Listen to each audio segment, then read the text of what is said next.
നമസ്കാരം, ചെറിയ വീഡിയോയിലേക്ക് വലിയ സ്വാഗതം. ഗുണ്ടൽപേട്ടിലെ മനോഹരമായ സൺഫ്ലവർ ഗാർഡനിലെ കാഴ്ചകൾ ആസ്വദിച്ച ശേഷം ഞങ്ങളുടെ യാത്ര നേരെ പോയത് ഉടുപ്പി സത്കാർ റെസ്റ്റോറൻറ്റിലേക്കാണ്. യാത്രയുടെ ആദ്യ സ്റ്റോപ്പ് തന്നെ നല്ലൊരു ബ്രേക്ക്ഫാസ്റ്റ് ആവട്ടെ എന്ന് കരുതി.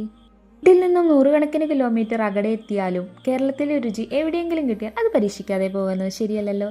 അതുകൊണ്ട് തന്നെ ഇന്ന് മൈസൂരിൽ ലഭിക്കുന്ന കേരള സ്റ്റൈൽ ഭക്ഷണങ്ങൾ എത്രത്തോളം ഒതൻറ്റിക് ആണെന്നും നമ്മുടെ നാട്ടിലെ രുചിയുടെ എത്രമാത്രം സൗമ്യമുണ്ടെന്നും ഒന്ന് നോക്കാം. ചൂടോടുകൂടി തയ്യാറാക്കിയ മസാല ദോശ, ഇഡ്ഡലി, വട, ഉപ്പുമാവ് അങ്ങനെ കുറേ ചട്നികളും ഒക്കെ ഉണ്ടായിരുന്നു. ലളിതമായ ഭക്ഷണമാണെങ്കിലും യാത്രയുടെ തുടക്കത്തിന് പറ്റിയൊരു കോമ്പിനേഷൻ അത് അടിപൊളിയായിരുന്നു. ബ്രേക്ക്ഫാസ്റ്റിന് ശേഷം ഞങ്ങൾ വീണ്ടും യാത്ര ആരംഭിച്ചു കേട്ടോ. പിന്നെ വഴിമധ്യേ ചെറിയൊരു ബ്രേക്ക് എടുത്ത് ഒരു ജ്യൂസ് കടയിലും കയറി. അവിടെ വെച്ച് കർണാടക സ്റ്റൈൽ ഷാർജ ഷേക്കും പരീക്ഷിച്ചു. നമ്മുടെ നാട്ടിലെ ഷാർജയേക്കാൾ അല്പം വ്യത്യസ്തമായൊരു ഫ്ലേവർ തന്നെയായിരുന്നു. യാത്രക്കിടയിൽ നല്ലൊരു റിഫ്രഷ്മെൻറ്റ് കൂടിയായിരുന്നു അത്. പിന്നീട് ഉച്ചഭക്ഷണത്തിനുള്ള സമയമായി. ഉച്ചഭക്ഷണ സമയമായപ്പോൾ ഞങ്ങൾ തിരഞ്ഞെടുത്തത് അറേബ്യൻ ഫ്ലേവറുകളായിരുന്നു.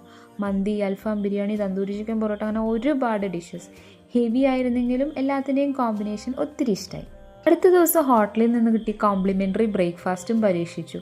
എല്ലാ ഐറ്റംസിൻ്റെയും ടേസ്റ്റ് ശ്രമിക്കാനുള്ള തിരക്കിനിടയിൽ ചില ഭക്ഷണങ്ങളുടെ ക്ലോസപ്പ് എടുക്കാനും വിട്ടുപോയി. അതുകൊണ്ട് തന്നെ ആ ഭാഗം വീഡിയോയിൽ ഉൾപ്പെടുത്താൻ കഴിഞ്ഞിട്ടില്ല.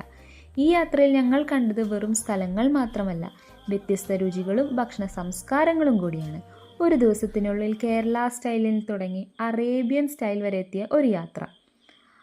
ഇങ്ങനെയുള്ള പരീക്ഷണങ്ങൾ കാരണം ആ യാത്ര കൂടുതൽ സ്പെഷ്യലുമായി. അപ്പോൾ ഈ ഫുഡ് ജേണി നിങ്ങൾക്ക് ഇഷ്ടമായെന്ന് കരുതുന്നു. വീഡിയോ ഇഷ്ടപ്പെട്ടാൽ ലൈക്ക് ചെയ്യാനും ചാനൽ സബ്സ്ക്രൈബ് ചെയ്യാനും മറക്കരുത്. അടുത്ത എപ്പിസോഡിൽ വീണ്ടും കാണാം. മൈസൂരിലെ മറ്റു വിശേഷങ്ങൾ നിങ്ങളുമായി പങ്കുവയ്ക്കാൻ ഞാനും കാത്തിരിക്കുന്നു.